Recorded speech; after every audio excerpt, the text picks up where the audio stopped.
MP Tamim সরকার, পর্ব সংখ্যা 6। লিখেছেন কাফাতুন্নেসা কবিতা। সুভার কোমরের দিকে হাত বাড়াতেই বাতাসে গতিভেদ করে একটি উড়ন্ত চাপাতি এসে ছেলেটির হাত কেটে মাটিতে ফেলে দেয়। মাটিতে তলিয়ে পড়ে ছেলেটি। রক্তে ছিটে ফোটা এসে সুভাষ শাড়ি আর মুখে লাগে। সুভা স্তব্ধ হয়ে যায়। আচমকা এমন ঘটনা ঘটাতে খানিকটা ভয় বা আতঙ্ক বাসা বাঁধে সুভার মনে। ভয়ে ভয়ে সামনে তাকায় সে। এলোমেলো চুল, চোখে কালো চশমা, এক হাতে গোল্ডেন চাপাতি আর এক হাতে ব্রাউন মোটা সিগারেট টানতে টানতে সামনের দিকে এগিয়ে আসছে তামিম। তার পেছনে দাঁড়িয়ে আছে তার পঞ্চপাণ্ডব, নিঃশব্দ কিন্তু চোখে তেজটা স্পষ্ট। তামিমকে দেখা মাত্র এক মুহূর্তের মধ্যে ছেলেগুলো দৌড়ে পালাতে শুরু করে আর সুভা ভয়ে ঢোল গিলতে শুরু করে। তামিম সুভাকে ঠিক দেখলো কি না দেখলো না বোঝা গেল না, কিন্তু আজকে যে আশিনগরে আবার রক্তের বন্যাতে ভেসে যাবে এটা ঠিকই বোঝা গেল। ছেলেগুলো পালাতেই তামিম তার দাঁত দিয়ে শক্ত করে চাপাতি ধরে আর জোরে বাইক চালানো শুরু করে। তামিম বাইক নিয়ে ছুটতেই চারপাশটা অটোমেটিক নীরব হয়ে যায় আর ছেলেগুলো নিজের প্রাণ বাঁচাতে এদিক ওদিক ছুটতে শুরু করে। তামিম যাকে সামনে পেয়েছে তারই চাপাতি দিয়ে মাথা আলাদা করে দিয়েছে। কোনো ক্ষমা নেই এদের। সকলকে পরপারে পাঠানোর পর যে সোভার কোমরে হাত দিতে চেয়েছিল তাকে ধরে আনা হয় রঙ্গমঞ্চখানায়। মাটির দিকে শুকনোভাবে তৈরি মানুষদের পরপারে পাঠানোর আটোশোটো ঘরটি মূলত রঙ্গমঞ্চখানা। ভয়ঙ্কর থেকে ভয়ঙ্কর অপরাধের কথা এই রঙ্গমঞ্চের প্রতিটি দেওয়ালে দেওয়ালে লেখা, না কালি দিয়ে নয়, মানুষের রক্ত দিয়ে। তামিম যে কতটা হিংস্র নির্দয় এটা রঙ্গমঞ্চের প্রতিটি দেওয়ালের সাক্ষী। তামিম চেয়ারে পায়ের ওপরে পা তুলে বসে সিগারেট টানতে থাকে আর সামনে ফ্লোরে বসে থাকা ছেলেটি থরথর করে কাঁপতে থাকে। এক পর্যায়ে তামিম উঠে দাঁড়ায় আর ছেলেটির সামনে হাঁটু পেরে বসে। দুটো জিনিস তামিম সরকার পছন্দ করে না: এক, তার আব্বাজানের অপমান; দুই, তার পছন্দের জিনিস সে অন্যের নজর।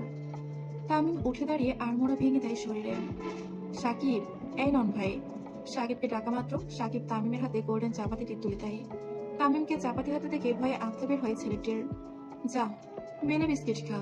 তামিম চাপাতি হাতে নিয়ে ছেলেটির দিকে তাকায় আর ঘাড় নাড়িয়ে ঝাঁপিয়ে পড়ে ছেলেটির উপরে।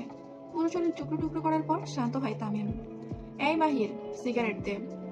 তামিম এক হাতে চাপাতি তার কাঁধে রাখে আর অন্য হাত দিয়ে একের পর এক ফু দিতে থাকে সিগারেটে। যাকে দেখার পারমিশন কাউকে দিইনি তাকে এই কুত্তার বাচ্চা ছুঁতে গেছিল, কি সাহস ভাবা চাই। অবশিষ্ট সিগারেটে ফু দিয়ে তামিম সেই টুকরো করে লাশের গুলিতে সজোরে লাথি মারে। ওর হিসাব শেষ, আরেকজনেরটা বাকি, গাড়ি বের কর। সন্ধ্যা 6টা, তামিমের চেম্বার। তামিমের লোকেরা সুভাকে তার চেম্বারে তখনই নিয়ে আসে আর বাইরে থেকে লক করে দেয়। সুভা অনেকবার দরজা ধাক্কা দেয় কিন্তু কেউ খুলে না। তামিমের কড়া নির্দেশ সে না আসা অব্দি দরজা যেন খোলা না হয়। সুভা রক্তমাখা শরীরে সোফায় বসে কাঁপছে। বাইরে তখনও নিরাপত্তা চলছে, হয়তো ঝড় আসার পূর্বাভাস এটা। হঠাৎ দরজা খোলার শব্দ ভেসে আসে সুভার কানে। ভয়ে আরো জড়সড় হয় সে। দরজা খুলে ভেতরে ঢুকে তামিম। তার গায়ে ছিটকে লেগে থাকা রক্ত শুকিয়ে গেছে, চোখে আগুন। তামিমকে দেখা মাত্র সুভার ভয় আরো বেড়ে গেল। বসা থেকে দাঁড়িয়ে যায় সে। তামিম এক পা এক পা করে সামনে এগিয়ে আসতে থাকে আর সুভা ভয়ে একটু পেছিয়ে যায়, কিন্তু পেছনে সুভা তাকায় সুভাতেই পড়ে যায় সে। তামিম ধীরে ধীরে এগিয়ে আসে। সুভা পা থেকে মাথা অব্দি শুকনো ভাবে পরক করে তামিম। শরীর দেখানোর কি খুব শখ তোর? তামিম এক ঝটকা দিয়ে সুভার হাত ধরে তাকে টেনে তোলে আর খুব জোরে গলা টিপে ধরে। এই, তুই জানিস না তুই আমার? বল, জানিস না?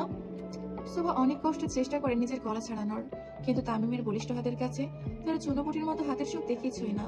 টপ টপ করে পানি পড়তে থাকে সুভার চোখ দিয়ে। বলেছিলাম অবাধ্য না হতে, কিন্তু হলি। আজকে বুঝবি তুই তামিম কতটা ভয়ঙ্কর হতে পারে। ভালোবাসি বলে ছাড় দিব না। তার পকেট থেকে লাইটার বের করে তামিম আর শাড়ির আঁচলের অংশে আগুন ধরিয়ে দেয়। না। সুভা খুব কান্নাকাটি শুরু করে দেয়। আগুনের মাত্রা বাড়তেই থাকে। তামিম টেবিলে হেলান দিয়ে সুভার এই কষ্টের দৃশ্যটি দেখতে থাকে। আমার অবাধ্য হলে তোকে পরপারে পাঠাতেও আমার হাত কাঁপবে না। আমি আর আপনার কথা অবাধ্য হব না। প্লিজ বাঁচান আমাকে।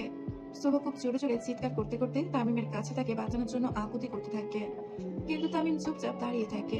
এই পর্যায়ে সুভা মাটিতে পড়ে যায়। রাত 8টা। পিট পিট করে চোখ খুলতে থাকে সুভা। হাতের অনেকটা অংশ পুড়ে গেছে তার। চোখ খুলতে পাশে বসে থাকা তামিমের দিকে চোখ যায় তার। ভয়ে চোখ দিয়ে পানি গড়িয়ে পড়ে সুভার।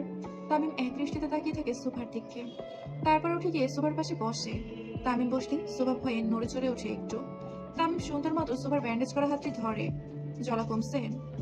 সুভা মাথা নেড়ে হ্যাঁ বোঝায়, কিন্তু আমার তো কমে নাই। তামিম খুব রাগী দৃষ্টিতে তাকায় সুভার দিকে। তার খুব চুপ জোরে জড়িয়ে ধরে সুভাকে। তামিম রাগে এতটাই জোরে ধরে যে সুভার নিঃশ্বাস নিতেও কষ্ট হয়। নিজের সর্বোচ্চ শক্তি দিয়ে তামিম সুভাকে চেপে ধরে। কেন শুনি না তুই আমার কথা সুভা, কেন? সত্য ব্যান্ডেজ করা হাতে চাপ পড়তে ব্যথায় ডুবরে ওঠে সুভা, কিন্তু সেদিকে তামিমের কোনো ধ্যান নেই। ঠিক তখনই সুভার মা বাবা হন্তদন্ত হয়ে ছুটে আসে। তামিমের লোকেরাই ফোন করেছিল তাদের। তারা হাসপাতালের কেবিনে ঢুকে মেয়েকে দেখে স্তব্ধ, চোখে ভয়, শরীরে থরথর করে কাঁপতে থাকে। স্বয়ং প্রধানমন্ত্রীর ছেলে তাদের মেয়ের পাশে বসা, তামিম সরকার, যার ভয়ে আট থেকে আসি সকল বয়সী লোকরা মাথা উঁচু করতে পারে না, সে তাদের মেয়ের পাশে। সুভার মা বাবা আসতে তামিম উঠে দাঁড়ায়। আসসালামু আলাইকুম শ্বশুর শাশুড়ি। তামিমের হঠাৎ এমন ডাকি সুভার মা বাবা তাদের একজন আরেকজনের মুখে থেকে তাকায়। সালামের উত্তর দিবেন? ওয়ালাইকুম আসসালাম স্যার। মেয়ের জামাইকে কেউ স্যার বলে? বাবা বলেন, সুন্দর লাগে শুনতে। তামিমের কথা শুনে সুভার মা বাবা ভয়ে শুকনো ঢোক গেলে। তামিম উঠে সুভার মা বাবার সামনে দাঁড়ায়। আগামী শুক্রবার বা জুম্মার পর আপনার মেয়ের সাথে আমার বিয়ে হবে। কিছু করতে হবে না, এক কাপড়ে মেয়ে পাঠিয়ে দিবেন, রানী করে রাখবো। আশা করি না করবেন না। আমার আবার না শব্দটা পছন্দ না। তামিমের কথা শুনে তারা দুজন কি বলবে কিছু বুঝতে পারে না। তামিম উঠে সামনের দিকে পা বাড়ে ও আবার পেছনে ঘুরে তাকাই। সুন্দর মতো মেয়েকে আমার হাতে তুলে দিয়েন, না হলে ছিনিয়ে নিতে আমার 2 সেকেন্ডও লাগবে না। তামিম চলে যাওয়ার সাথে সাথে সুভার মনের ভয় আরো বাড়িয়ে দিয়ে গেল। এতদিন যে ভয়টা নিজের মনের মধ্যে নিয়ে ঘুরছিল, আজকে ঠিক সেটাই হলো। জেনে গেল সুভার বাবা মা সবকিছু। সুভার মা দেওয়ালে হেলান দিয়ে দাঁড়িয়ে পড়লেন, আর সুভার বাবা চুপচাপ চেয়ে নিজের মেয়ের পাশে বসে পড়ে আর হাতটা ভালোভাবে দেখতে থাকেন। কতটা কেটে পড়ে গেছে, প্রায় হাতের বেশিরভাগই ব্যান্ডেজ করা। সুভা মাথা নিচু করে বসে রইল, বাবা মার সামনে মুখ তুলে তাকানোর সাহসটুকু তার নেই। সুভার বাবা খুব শান্তভাবে তাকে জিজ্ঞেস করে, কতদিন ধরে তামিম সরকার তোর পেছনে লেগেছে? সুভা মাথা নিচু করে রাখে। 26শে মার্চের কলেজ প্রোগ্রামের দিন থেকে। সুভার বাবা নিজ হাতে মেয়ের চোখের পানি মুছে দেন। বাবার এমন আচরণে খানিকটা সুভাও বোকা বনে যায়, কারণ সে কখনোই এত ঠান্ডা আচরণ আশা করেনি তার বাবার থেকে। ছোটবেলা থেকে সে তার বাবাকে খুব রাগী হিসেবে জেনে আসছে। এতদিন কেন বলিসনি বোকামি? নিজে নিজে এত কিছু সহ্য করে গেলি? বাবার কথা শুনে সুভা অঝরে কান্না শুরু করে দেয়। আমি আমি ভেবেছিলাম আপনি আমাকে ভুল বুঝবেন আব্বু। আমি আমার মেয়েকে চিনি, তার দ্বারা এমন কোনো কাজ হবে না যেটাতে আমার সম্মান যাবে। সুভার মা এসে দাঁড়ায় তাদের সামনে। তামিম সরকার কতটা ভয়ঙ্কর জানো না তুমি? কিভাবে বাঁচাবে মেয়েকে? পাতালে লুকিয়ে রাখলেও খুঁজে বের করবে। কথাগুলো বলতে বলতে কান্নায় ভেঙে পড়ে সুভার মা। এটা কান্নার সময় না সুভার মা, পরে অনেক সময় পাবে কান্নার। তাহলে কি করতে বলছো তুমি? মেয়েকে জাহান্নামে পাঠিয়ে দিবে? সুভার বাবা কিছু বলে না, সোজা উঠে বাইরে বেরিয়ে যায়। আর সুভার মা তার মেয়ের পাশে বসে পড়ে। তুই কি তামিমকে? না, বাসি না মা। সুভার কথা শুনে মা একটু স্বস্তির নিঃশ্বাস ফেলে। কিন্তু যার ভয়ে আরশিনগর থেকে শুরু করে পুরো দেশ ভয়ে কাঁপতে থাকে, তার হাত থেকে কিভাবে বাঁচাবে নিজের মেয়েকে? তামিম এতটাই ভয় করেছে তার বিরুদ্ধে আজ অব্দি কেউ আওয়াজ তোলেনি। সরকারের ছেলের বিরুদ্ধে যাবে এমন লোক খুব কমই আছে, বরং নেই বললেই চলে। হসপিটাল থেকে বেরিয়ে তামিম আর তার পঞ্চপাণ্ডব জিপ নিয়ে সরকার বাড়ির উদ্দেশ্যে রওনা হয়। ভাই, কামটা কি ঠিক হইল? কোন কামের কথা কস সাকিব? ভাই, আপনি হইলেন তামিম সরকার, আপনার ব্যাপারটাই ঝাক্কাস। সোজা পয়েন্টে আই। মানে ভাই, এত সাদাসিধা ভাবে ভাবে সাপড়ে বিয়ার জন্য কইলেন, একটু অন্যরকম ভাবে কইলে হয়তো না? এখন কি ব্যান্ড পার্টি নিয়ে যাবো বিয়ের প্রপোজাল দিতে? মন্দ হয় না ভাই। তামিম খুব রাগী দৃষ্টিতে তাকায় সাকিবের দিকে। পরক্ষণে তার মুখের নকশা পরিবর্তন হয়ে যায়। তামিম এবং তার মনোভাব কেউ সহজে বুঝতে পারে না, আর না কারো বোঝার স্বার্থ আছে। শিকদার বাড়ি। সুভার বাবা তাকে নিয়ে বাসায় চলে আসে, আর সুভাকে মেডিসিন খাইয়ে দিয়ে চুপচাপ বসে থাকে তার মাথার কাছে, যতক্ষণ না সে ঘুমিয়ে পড়ে। সুভা ঘুমিয়ে পড়ার পর তার বাবা তার মায়ের রুমে যে যার মতো গালে হাত দিয়ে বসে পড়ে। সুভার পাসপোর্টটা কোথায় সুভার মা? আলমারিতে আছে, দাও। এত রাতে পাসপোর্ট দিয়ে কি করবে তুমি? ভিসার জন্য অ্যাপ্লাই করবো, ওকে ওর ফুপের কাছে পাঠিয়ে দেবো। শুক্রবারে তামিম সুভাকে বিয়ে করতে চাই, আর এই 5 দিনের মধ্যে ভিসা কিভাবে পাবে তুমি? সুভার মায়ের কথা শুনে মঈনুদ্দিন শিকদারও কিছুটা টেনশনে পড়েছেন। সত্যি তো, কিভাবে পাবেন উনি এত তাড়াতাড়ি ভিসা? কিন্তু কিছু একটা তো করতেই হবে, এভাবে নিজের হাতে মেয়েকে অন্ধকারে ঠেলে দিতে পারবে না উনি। সরকার বাড়িতে ফিরে এসে তামিম সোজা হল রুমে চলে যায়। তানভীর সরকার তখনও নেতাকর্মীদের নিয়ে মিটিং এ ব্যস্ত। তামিম হল রুমে পা রাখতে নেতারা যে যার মুখে তাকায়, আর ভয়ে তাদের ঘাম ছুটতে থাকে, কারণ তামিম আসবে আর খুন খারাপি হবে না, এটা কখনোই সম্ভব নয়। আব্বা যান। জি বাবা যান। আমি বিয়ে করতে চাই। তামিমের হঠাৎ বিয়ের কথা শুনে উপস্থিত সকলের মুখে একটু অন্যরকম চিন্তা চলে আসে। কি জানি কোন মেয়ের কপাল পড়লো যে তামিমের মতো ভয়ঙ্কর লোক তাকে বিয়ে করতে চাই। আলহামদুলিল্লাহ, তা বাবা যান মেয়েকে? তামিম তার আব্বাজানের পায়ের কাছে বসে পড়ে। আগে বলেন, আপনি খুশি তো? তানভীর সরকার ছেলের কথা শুনে একটু মুচকি হাসেন, আর মাথায় হাত বোলাতে থাকেন। ছেলের বিয়ে দিয়ে বাবা খুশি হবে না? কবে করতে চান বলেন, আমি নিজে আপনার বরযাত্রা নিয়ে বের হব। তানভীর সরকারের কথা শুনে তামিম তার পায়ে চুমু খায়। আব্বা যান, আপনি আমার জীবন। আপনি খুশি হয়েছেন মানে আমার আর কিছু লাগবে না। তামিম উঠে দাঁড়ায় নেতাদের সামনে, কিন্তু আজকে তাদের কিছু না বলে সোজা উপরে চলে যায় সে। তামিমের এমন পরিবর্তনে তানভীর সরকার নিজেও কিছুটা অবাক হন। যাক, অবশেষে তার ছেলেটা খুন খারাপি থেকে বের হলো। তামিম উপরে যেয়ে সোজা সুভাকে কল দেয়। কিন্তু কড়া মেডিসিনের কারণে সে কল রিসিভ করতে পারে না। আজকে সুভা কল ধরাতে তামিম তেমন একটা প্রতিক্রিয়া দেখালো না। হয়তো মেয়েটা ঘুমাচ্ছে। এতদিন পর দেখা হলো, তাও তাকে হসপিটালে পাঠিয়ে ছাড়লো। পরের দিন সারাদিন একটু স্বাভাবিক হয় সুভা। রাতের টনটন ভাবটিও একটু কমেছে তার। রুমের মধ্যে চুপচাপ বসেছিল সুভা। ঠিক তখনই তার মা ভেতরে আসে, মুখে তার হতাশার চিহ্ন। সুভা, জিমা, তামিম সরকার গাড়ি পাঠিয়েছে। তামিমের নাম শুনতেই সুভার শরীরে ভয়টেও খেলে যায়। সুভা অসহায়ের দৃষ্টিতে তার মায়ের দিকে তাকিয়ে থাকে। ঠিক তখনই তার ফোনে টেক্সট আসে, 15 মিনিটের মধ্যে আসো, না হলে আমি আসতেছি নিতে। তামিমের টেক্সট দেখে সুভার মুখ আরো ফ্যাকাশে হয়ে যায়। নিজের অজান্তে চোখ দিয়ে দুফোঁটা পানি গড়িয়ে পড়ে। সুভা উঠে রেডি হতে থাকে। ঠিক তখনই আরেকটা টেক্সট আসে, হিজাব পরার দরকার নেই, নর্মালি আসো। যে হিজাবের জন্য এত কিছু হলো, আজকে তাকে সেটাই করতে বারণ করছে তামিম। সুভা একটি দীর্ঘশ্বাস ফেলে রেডি হতে থাকে, তারপর নিচে নেমে আসে। সুভার মা তখন হল রুমে বসা। সুভাকে নামতে দেখে উনি তার কাছে যায়। সাবধানে যাস। উহু। সুভা বাইরে এসে সোজা তামিমের পাঠানো গাড়িতে বসে পড়ে। সে জানে না তার গন্তব্য কোথায়। আদৌ কি তার এই যন্ত্রণাময় গন্তব্য শেষ হবে কখনো? গাড়ি আজকে পোড়াবাড়ির জায়গায় বিশাল একটি রিসোর্টে যায়। অবশ্য জঙ্গলের ভেতরে যে এমন কোনো কিছু ছিল তা থাকতে পারে বা সেটা জানা ছিল না সুভার। সে নেমে চারপাশে এক পলক চোখ ঘুরিয়ে নেয়। সুভা নামতেই কয়েকজন লেডি সার্ভেন্ট এসে তাকে সামনের দিকে নিয়ে যায়। সুসজ্জিত একটি মাঠের মাঝখানে দাঁড় করায় তাকে। সুভা তখনও তার চারপাশে দেখতেই ব্যস্ত। কোনো মানুষ নেই, আর না আছে তামিম। তাকে এখানেই বা কেন আনলো সেটাও জানে না সে। চুপচাপ মাঠের মাঝখানে দাঁড়িয়ে রইল সুভা। কিছুক্ষণ পর সুভা খুব জোরে জোরে কিছু একটা আসার শব্দ পেতে লাগলো। এদিক ওদিক তাকিয়ে দেখলো তেমন কিছু নেই। তাহলে শব্দ কোথা থেকে আসলো? ঠিক সেই সময় সুভা ওপরে তাকালো। প্রায় 5 থেকে 6টা হেলিকপ্টার তার মাথার উপরে গোল করে ঘুরতে লাগলো। সুভা কিছু বুঝে ওঠার আগে তার উপরে ভারী গোলাপ ফুলের বর্ষণ শুরু হলো। আর বিভিন্ন রং দিয়ে আকাশে 7-8টি ফাইবার প্লেন দিয়ে লেখা হচ্ছে, আমার বউ হবা। ঠিক তখনই একটি কালো চপার সুভার দিকে একটু দূরে দাঁড়ায়। আর তার ভেতর থেকে কালো পাঞ্জাবি পরিহিত তামিম নেমে সুভার দিকে এগিয়ে আসতে থাকে।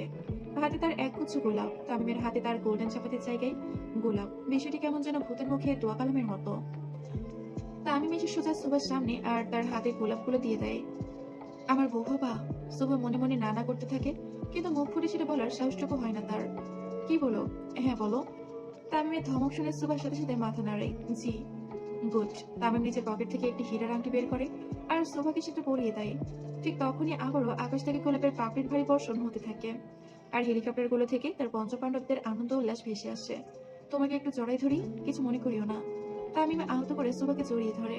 আর আকাশে বাজি ফুটতে থাকে। গোলাপের পাপড়ির বর্ষণ ও চলতেই থাকে। এ যেন এক রূপকথার কাল্পনিক চিত্র। ভালোবাসা যখন পাগলামিতে পরিণত হয় তখন তাকে থামানো মুশকিল হয়ে যায়। দুনিয়া একদিকে আর প্রিয় মানুষকে কাছে পাওয়ার আকাঙ্ক্ষা অন্যদিকে। তামিম সুভের প্রতি এতটাই দুর্বল হয়ে পড়েছিল যে একদিনও তাকে চোখের আড়াল করলেই তামিমের সবকিছু এলোমেলো হয়ে যায়। অন্যদিকে তামিমের এই পাগলামো সুভার মনে তার প্রতি এতটাই ভয় সৃষ্টি করেছিল যে সুভা তামিমের থেকে যতটা সম্ভব নিজেকে দূরে রাখতে চাইছিল। কিন্তু নিয়তি হয়তো তামিমের পক্ষ ছিল, তাই সুভা খুব করেছেও তামিমের থেকে নিজেকে আড়াল করতে পারছে না। তামিম আহত করে সুভাকে জড়িয়ে ধরে রাখে। আর আকাশ থেকে গোলাপের পাপড়ির ভারী বর্ষণ হতে থাকে। তামিমের পঞ্চপাণ্ডব ওপর থেকে যে যার মতো হেলিকপ্টার দিয়ে ফুল দিতেই থাকে আর ভিডিও কলে একজন আরেকজনের সাথে কথা বলতে থাকে। কালামানিক, আমিও কাউরে জড়াই ধরবা চাই রে। সাকিব বলল, বিদ্যুতের খাম্বারে ধরা চাইয়া সেই ফিল পাবি। সাকিবের কথা শুনে সকলে হেসে ওঠে। সাকিব বা, তোরে আমি এমন জায়গায় পাঠাবো জিন্দগি তার ফেরত আইতে পারবি না। সাকিব বলল, পাট খেতে পাঠাস, লগে একটা ছিড়িও দিস। শালা তুই লুচ্চা। মাহির বলল, কথা বাদ দিয়া ফুল ছিটা শালার ভাইরা, ভাই না হলে আমাকে চামড়া ছিঁড়ে ফেলাইবো। বেশ অনেকক্ষণ ধরে তামিম সুভাকে জড়িয়ে ধরে থাকে। আর পরদিকে সুভার অস্বস্তির মাত্রাও আরো বাড়তে থাকে।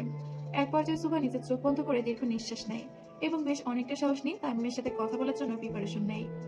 আপনার সাথে আমার কিছু কথা আছে তামিম। এই প্রথমবার সুভা নিজ থেকে তামিমের সাথে কথা বলার জন্য বলল। বোবার মুখে বুলি ফুটেছে দেখে তামিমও খুব খুশি হয়। তামিম সুভার গলা থেকে নিজের মুখ ওঠায় আর নিজ হাতে সুভার চোখ থেকে পাপড়িগুলো সরাতে সরাতে বলে, আমি তো চাই তুমি কথা বলো সুভা, অনেক কথা বলো আমার সাথে, মন খুলে কথা বলো। তামিম আমি তামিম সুভার ঠোঁটে আঙুল দেয়। এখানে না, তোমরা জায়গা ভেতরে। বাইরে বারবার এলে মানুষের কথা বলবে, ঘরের বউ না। তামিমের মুখে বউ ডাক শুনে শুকনো ঠোঁট খেলে সুভা আর তৎক্ষণাৎ নিজের চোখ নামিয়ে অন্যদিকে নেয়। সুভার চোখ নামানো দেখে তামিম বুঝে যায় তার মনের অবস্থা। আজ বাদে কাল বউ তো হবাই, এখন থেকে এটাকে অভ্যাস করছি। শিকদার বাড়ি। সুভা চলে যাওয়ার পর তার মা খুব টেনশনে পড়ে যায়। না জানি এবার কোন ক্ষতি করার তার মেয়ের। সুভার হাতের দিকে তাকালে ভয় কলিজা কেঁপে ওঠে সুভার মায়ের। ফুলের মতো মেয়েটার একই দশা হলো আজ। সুভার মা চিন্তার মাঝে সুভার বাবাও বাড়ি ফিরে আসে স্বামীকে অসময়ে বাড়ি ফিরতে দেখে সুভার মায়ের কপালে কিঞ্চিত চিন্তার ভাঁজ পড়ে। কি গো, তুমি এত তাড়াতাড়ি? সুভার বাবা সোফাতে চেয়ে বসে আর এক গ্লাস পানি খেতে চাই। পানি খেয়ে সুভার মামা ওনার স্ত্রীকে তার পাশে বসতে বলেন। আমাকে প্রমোশন দিয়ে বড় অফিসার পদে নিয়োগ দেওয়া হয়েছে সুভার মা। আলহামদুলিল্লাহ, সে তো ভালো কথা। সুভার বাবা দীর্ঘ নিঃশ্বাস ফেলে সোফাতে গায়ে দিয়ে বসে। প্রমোশনটা তামিম সরকারের নির্দেশে দেওয়া হয়েছে। এই কি বলছো? ওহো, অফিসে ঢুকে বুঝতে পারলাম সবার মাঝে একটা আতঙ্ক চলে এসেছে। আমার এই 25 বছর চাকরি জীবনে কেউ এত ভয় নিয়ে কথা বলেনি আমার সাথে। আমার মেয়েটার কি হবে গো? সুভাকে পালাতে হবে মানে? মানে খুব সোজা সুভার মা। আমি জেনে বুঝি এমন ভয়ঙ্কর মানুষের সাথে নিজের মেয়ের বিয়ে দেবো না। হতে পারে সে সরকারের ছেলে, কিন্তু তার এই বেপরোয়া জীবনী এত মানুষের রক্ত লেগে থাকা হাতে আমি আমার মেয়েকে তুলে দিতে পারবো না। বাংলাদেশ থেকে সুভাকে বের করতে পারবে তুমি? না পারলে এখানেই থাকবে, কিন্তু অন্যের ঘরণী হয়ে। তামিম সুভার হাত ধরে তাকে নিয়ে সোজা ছাদে চলে যেতে থাকে। ছাদে আসতে আসতে সুভা লক্ষ্য করে রিসোর্টের দেওয়ালে দেওয়ালে তামিম এবং তার বাবার ছবি লাগানো। তার মানে এটা তামিমের প্রাইভেট রিসোর্ট। সরকারের ছেলের পক্ষে নিজের রিসোর্ট থাকা তেমন আহামরি কিছু নয়। সুভা চারপাশটা ভালোভাবে দেখতে থাকে। যেতে যেতে সুভার চোখ আটকে যায় উপরের দেওয়ালগুলো দেখতে দেখতে। কয়েকটা দেওয়ালে তামিমের সাথে সুভার ছবি টাঙানো। সব ছবি তুলে তামিম যতবার সুভার কাছে এসেছে ততবার তোলা হয়েছে। তামিম সুভাকে পছন্দ করতো, এটা সুভা জানে। কিন্তু সুভার এত এত ছবি তামিম সংগ্রহ করে রাখতে পারে, এটা সুভার জানা ছিল না। তামিম সুভাকে নিয়ে সোজা ছাদে চলে আসে আর এক কিনারে হেলান দিয়ে দাঁড়াই। বলো, ও হবু বউ, কি বলবা? বিয়েটা কি এই শুক্রবারই হবে? তামিমের কথা শুনে সুভা বুঝে যায় তামিম তাকে এই শুক্রবারে বিয়ে করার জন্য প্রস্তুত। কিন্তু এখন বিয়েটা হলে সারা জীবনের জন্য তার পায়ে শিকল পড়ে যাবে। বিয়েটা কি কয়দিন পরে করা যায়? কেন, অন্য কাউকে পছন্দ? নাম বলো, তাকে দুনিয়া থেকে সরিয়ে দিই। না না, এমন কিছু নয় আসলে। সোজা সাপটা বলো। আমি অনেক কষ্ট করে রাত জেগে পড়েছি। আর তো মাত্র একটা মাসই বাকি পরীক্ষার জন্য। এই এক মাসকে আমাকে সময় দেওয়া চাই। তামিম নিজের চশমা খুলে পাঞ্জাবির হাতা উপরে ওঠাতে থাকে। আমি যে ভালো মানুষ না এটা জানো তো। সুবা কোনো কথা না বলে মাথা নিচু করে ফেলে। তোমার বয়স যত না, তত বেশি খুন করার রেকর্ড আছে আমার। আমাকে ঠকানোর কথা চিন্তাও করো না রাত করি। ভালোবাসি বলে যে তোমাকে কিছু করবো না এটা ভেবো না। তামিমের এমন কাট কাট কথার উত্তরে সুভা কি বলবে কিছু বুঝতে পারে না। কাছে আসো, তামিমের কথা শুনে চোখ বড় বড় করে সুভা। আসতে বলছি। সুভা তামিমের খুব কাছে এসে দাঁড়াই। তামিম সুভার কোমরে হাত দিয়ে তাকে নিজের বুকের সাথে লেগে দাঁড় করাই। আমাকে ঠকাবানো তো রাত করি। সুভা মাথা নেড়ে না করে। আচ্ছা তাহলে একটা চুম্মা দাও। কি দিবা না? তামিমের চোখ রাঙানো দেখে সুভা রাজি হয়ে যায়। কিন্তু তামিম সুভার থেকে বেশ লম্বা হয়, কিভাবে কি করবে বুঝতে পারে না সে। তারপর নিজের পা হালকা উঁচু করে তামিমের গালে চুমু দেয়। আমি তামিম সরকার, আইন মানি না, আইন তৈরি করি। তামিম বৈদেশিক কর্মীদের সামনে দাঁড়িয়ে চাপাতির অপর হাত দিয়ে ভালোভাবে মালিশ করতে থাকে। আর আমার লাইন এটাই বলে, যে কুত্তার বাচ্চা আমার আব্বাজানের মারার প্ল্যান করছে তার মাথা সিনা থেকে আলাদা করতে হইব। তামিম একবার সামনে দাঁড়ানো লোকটির মাথায় চাপাতি চালিয়ে দেয় আর ঘাড় বাঁকিয়ে অপর পাশের লোকটির দিকে তাকায়। তামিমের তাকানো মাত্র লোকটি প্যান্ট করে মুতে দেয়। তামিমের মুখে রক্তের ছিটা ফোটা দেখে লোকটির প্রাণ চায় যাই অবস্থা। শালা, মরার আগেই মতে দিলি? যা, তোর সাথে সাথে যা জাহান্নামী স্কলিং। তামিম অপরজনকেও একই ভাবে চাপাতি দিয়ে বড় বাড়ি পাঠায়। উপস্থিত সকল নেতারা ভয়ে জড়সড় হয়ে যায়। তার মধ্যে কয়েকজন বুঝে গেছে তাদের উপরে যাওয়ার টিকিটও কনফার্ম হয়ে গেছে। এই মাহিররা, দরজা লাগা। তামিমের নির্দেশ শুনে কয়েকজন তাদের কদম পিছিয়ে নেয় আর ভিড়ের মধ্যে মিশে যায়। তামিম বলে, ডিআইজি। জি তামিম বাবা। 12 জন নেতার লাশের ময়না তদন্তের রিপোর্ট বানাতে দেন। ঠিক আছে তামিম বাবা। কর্নেল ওসমানী। জি তামিম বাবা। বিকালের প্রেস ব্রিফিং মুখস্থ করেন। তামিম বাবা, স্ক্রিপ্ট যদি দিতেন। তামিম কর্নেল ওসমানের সামনে যেয়ে তার টুপি সরিয়ে টাক মাথায় ফু দিয়ে পেছনে তাকিয়ে একটি বিশ্রী হাসি দেয় আর এক পা এক পা করে এগিয়ে যেতে যেতে বলে, লেখেন। প্রধানমন্ত্রী তানভীর সরকারের নির্বাচনে বাধা সৃষ্টি করতে সেতুমন্ত্রী, পানিমন্ত্রী ও আরো নেতারা যুক্ত হয়ে তানভীর সরকারকে মারতে এসে ধরা পড়ার ভয়ে নিজ হাতে বিষ পান করিয়া পরপারে চলে গেছে। এতে কয়েকজন মন্ত্রী তানভীর সরকারকে বাঁচাতে এসে আহত হন। তামিম অন্য মন্ত্রীদের আহত হওয়ার কথা বলতেই আশেপাশে তাকায়। তামিমের তাকানোর সাথে সাথে কয়েকজন নেতা নিজেদের জামা কাপড় নিজেরাই ছিঁড়ে ফেলে আর দেওয়ালে বা হাতের কাছেও যা পায় তা দিয়ে নিজেদের আঘাত করে। তামিমের নির্দেশ মতো নেতাদের এমন কাণ্ড থেকে পিছিয়ে যাওয়া নেতারা যে যার মতো দৌড় লাগায় সরকার বাড়ি থেকে বেরিয়ে নিজেদের জীবন বাঁচাতে। কিন্তু তামিমের নির্দেশ মতো আগেই সকল দরজা লাগানো ছিল, তাই কেউ বাইরে যেতে পারেনি। তামিমের পঞ্চপাণ্ডব এক এক করে সকলকে সামনে এনে বসায় আর তামিম এক পা এক পা করে তখনও সেতুমন্ত্রীর কাছে এগিয়ে যেতে থাকে। তোর চুল বাল সবই তো পেকে গেছে রে। এই পাকনা চুল দিয়া তুই আমার আব্বা চান রে পরপারে পাঠানোর কথা ভাবোস? তামিম এক কোপে সেতুমন্ত্রীর মাথা আলাদা করে দেয় আর পেছনে ফিরে হিংস্র বাঘের মতো নিচেতে বসা নেতাদের উপরে ঝাঁপিয়ে পড়ে। এইভাবে প্রায় 1 ঘন্টা 20 মিনিট যাবৎ চলে তামিমের হত্যাকাণ্ড। এক পর্যায়ে তামিম ডিএজির সামনে এসে দাঁড়ায়। এই কাটাছিড়া লাশগুলো কিভাবে বিষ পানি মরছে এই চিন্তা আপনার। এটা নিয়ে যেন আমার না ভাবতে হয়। তামিমের পথে তাল মিলিয়ে সব সামনে নেবে বলে তাকে জানাই ডিআইজি সাহেব। সবকিছু শেষে তামিম এসে দাঁড়ায় তার আব্বাজানের সামনে। এবার চোখ খুলেন আব্বাজান। তামিমের কথার সাথে সাথে তানভীর সরকার চোখ খুলে। তামিমের পুরো শরীরে রক্ত দিয়ে ভরা, মানুষের তাজা রক্ত লেগে আছে তার শরীরে। আপনি বাইরে যান বাবাজান, আমি আসছি। জি আব্বা। তানভীর সরকারের কথা মতো তামিম তার পঞ্চপাণ্ডব সরকার বাড়ির বিশাল বড় বাগানে চলে যায়। আর মাঝ বরাবর দাঁড়ায় তামিম। শমশের, জি কর্তা। তামিম ভেতরে আসার আগে পুরো বাড়ি সাফ করে দেয়, রক্তের একটি দানাও যেন পড়ে না থাকে মেঝেতে। তানভীর সরকার একটি সোনার বালতি ভর্তি দুধ নিয়ে আসে। তানভীর সরকারকে আসতে দেখে তামিম মাটিতে বসে পড়ে। তানভীর সরকার এসে বালতি ভর্তি দুধ তামিমের মাথায় ঢালে। পরপর 3 বালতি দুধ ঢালা হয় তামিমের মাথায়। রুমে যেয়ে ফ্রেশ হয়ে আসেন বাবাজান। জি আব্বা। তানভীর সরকারের কথা মতো তামিম নিজের রুমে চলে যায়। আর তানভীর সরকার বাগানেই দাঁড়িয়ে থাকে। আমার সকল পাপের শাস্তি আমি পাচ্ছি নিজের ছেলের মাধ্যমে। তানভীর সরকার চোখ বন্ধ করে দুপুরে চোখের পানি ফেলে। পাপ তো আমারও কিছু কম নাই কর্তা। পেছনে থেকে আয়েশা সরকারের কথা শুনে তাকায় তানভীর সরকার। সেদিন যদি আপনারে ওই রাজনৈতিকতায় না যেতে বলতাম, তাহলে হয়তো আমার ছেলেটাও সাধারণ মানুষের মতোই মানুষ হতো। নিজের সহধর্মিণীর কথা শুনে বুকটা কেঁপে ওঠে তানভীর সরকারের। সে আয়েশা সরকারের সামনে দাঁড়ায় আর চোখের পানি মুছে দেয়। আমার আয়েশা ঠিক ততটাই পবিত্র যতটা পবিত্র বৃষ্টির পানি হয়। আপনার মাথায় কথায় আমার মতো মানুষ যদি নিরীহ মানুষে পরিণত হয়, তাহলে নিশ্চয়ই তামিমও আপনার মতো কারোর কথায় নিরীহ মানুষে পরিণত হবে। কিন্তু আপনি তো আমার জন্য রাজনীতিতে জড়িয়েছিলেন কর্তা। আপনার জন্য আমি রাজনীতিতে জড়াতেও পারি, আবার ছাড়তেও পারি। তানভীর সরকার আয়েশাকে হাজারটা কথা বলে বোঝাতে গেলেও যুবতী বয়সের রাগের মাথায় করে ভুলের জন্য যে তার স্বামী সন্তান এই নোংরা রাজনীতিতে জড়িয়েছে, সেটার আফসোস সারা জীবনেও ভুলবে না। শিকদার বাড়ি। শোনো সুভার মা, কাল পরশুর মধ্যে সুভাকে চিটাগাং পাঠিয়ে দেব। হঠাৎ চিটাগাং কেন? সুভার বিয়ে তাই। মানে যদি সুভার বিয়ে হয়ে যায়, তামিম নিশ্চয়ই তাকে আর গ্রহণ করবে না। মাথা ঠিক আছে তো আপনার? যেখানে 24 ঘন্টা সুভার উপরে নজর রাখা হয়, সেখানে বিয়ে দিবেন আর তামিম সরকার তা জানবে না? এত চিন্তা করে লাভ নেই সুভার মা, একটাই মাত্র পথ। সুভার মা স্বামীর এমন চিন্তার কথা জেনে আরো বেশি ভয় পেয়ে যায়। যেখানে পুরো দেশটাই তাদের কথাই চলে, সেখানে তার চোখে ফাঁকি দিয়ে কিভাবে বিয়ে দেবে সুভার অন্য কারোর সাথে? এটা কি এতটাই সোজা? সরকার বাড়ি। তামিম উপরে থেকে ফ্রেশ হয়ে এসে নিচে নামতে থাকে। ততক্ষণে নিউজ রিপোর্টের সমস্ত কিছু শুরু হয়ে গেছিল। দেশের 12 জন নেতা মারা গেছেন। এটা রীতিমতো দ্বিতীয় বিশ্বযুদ্ধ হওয়ার মতোই। তামিম নিচে নামতেই তানভীর সরকার তাকে ডাকে। কোথাও বের হবেন বাবাজান? জি বাবাজান, আজকে না বের হলে হয় না? আপনার বৌমা আমার অপেক্ষাতে আছে আব্বা। কিন্তু আপনি বলে আমি এক কদমও বাইরে ফেলবো না। ছেলের কথা শুনে মুখে হাসি ফুটে ওঠে তানভীর সরকারের। সাবধানে যান। তামিম তার আব্বাজানের গালে চুমু দিয়ে সুন্দর মতো বেরিয়ে পড়ে। তামিম বয়সে 28 বছরের যুবক হলেও তো তার আব্বাজানের সামনে এখনো 12-13 বছরের কিশোরদের মতো চলাফেরা করে। সময় রাত 8:45। তামিম তার জিপ নিয়ে সোজা রিসোর্টের দিকে রওনা দেয়। এত কিছু পর নিজের মনকে একটু সুস্থ করা উচিত। আর তামিমের মন এখন শুধু সুভাকে দেখলে শান্ত হয়। তামিম যাওয়ার পর সুভার রুমে বসে থাকে অনেকক্ষণ। এক পর্যায়ে সোফাতে বসে থাকতে থাকতে ঘুমিয়ে পড়ে সুভা। তামিম এসে ওপরে উঠে পড়ে আর নিজের রুমে ঢুকে পড়ে। তামিম লক খুলতেই সামনে সুভাকে না দেখতে পেয়ে এদিক ওদিক তাকাতেই দেখে সোফাতে গুটিসুটি মেরে বসে ঘুমাচ্ছে সুভা। তামিম এক পা করে সুভার সামনে গিয়ে হাঁটু বেড়ে বসে। ঘুমন্ত সুভাকে দেখে ঢোক গিলে তামিম। তামিম নিজের মুখ সুভার মুখের কাছাকাছি নিয়ে যায়। তামিমের হার্ট বিট বাড়তে থাকে আরো জোরালো গতিতে। মুখের গরম নিঃশ্বাস পড়তে চোখ খুলে সুভা। চোখ খুলে তামিমকে নিজের এত কাছে দেখা মাত্র তাড়াতাড়ি সরে বসে সুভা আর নিজের ওনার ঠিক করতে থাকে। উঠলা কেন? এমনি। তামিম সুভার পাশে গা ঘেসে বসে আর সুভার হাত সরিয়ে তার কোলে মাথা দিয়ে শুয়ে পড়ে। তামিমের এমন কাজে সুভা একটু চমকে ওঠে। তামিম সুভার মাথায় হাত দিয়ে তার মুখের সামনে হেলিয়ে ধরে, মাথায় হাত বোলাতে থাকে।